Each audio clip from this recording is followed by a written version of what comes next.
Bes! Bakit? Ano? Nangyari? Tingnan mo to, bakit dito mo tinapon to mga kalat mo? Tingnan mo, oh. Di ba nung isang araw, nag-alok ako sa'yo, tutulungan kitang maglinis ng bakuran mo? Oh. Tapos dito ka nagtapon. Nang? Nito. Ayan, oh. Oh. Oh, mga bote, mga... Itong galing sa birthday ni Jane, di ba? Ay, Dahlia! Dahan-dahan ka ng pambibintang, ha?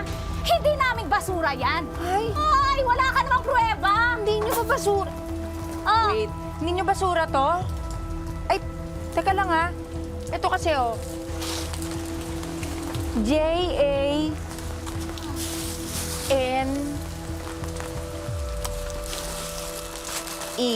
Happy birthday, Jane. Yan yung nakasabit dun sa bintana mo, dun sa pader mo nung isang araw. Di ba nandun kami? Uy, di ko alam kung bakit napunta dito yan. Siguro, tinangay ng aso. O, kasalanan ko ba? Hoy, ikaw talaga, kung nahuli mo ako sa akto, doon ka magreklamo?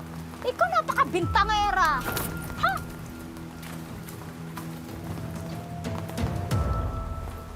Aha! Totoo palang sinasabi ng mga kapitbahay na pinagkakalat mo na sa anak ko nahawa ng kuto ang anak mo, ha?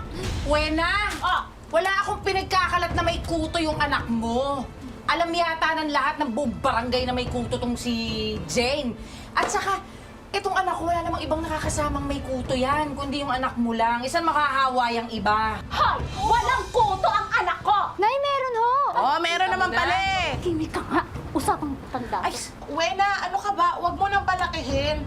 Madali-dali lang naman magamot yung kuto eh. Ayan na nga, oo. At saka, kung tutuusin, alam mo, kasalanan mo yan eh. Kasi lagi mong iniiwan yung anak mo sa arawan maghapon. Ayan tuloy, nagkakuto.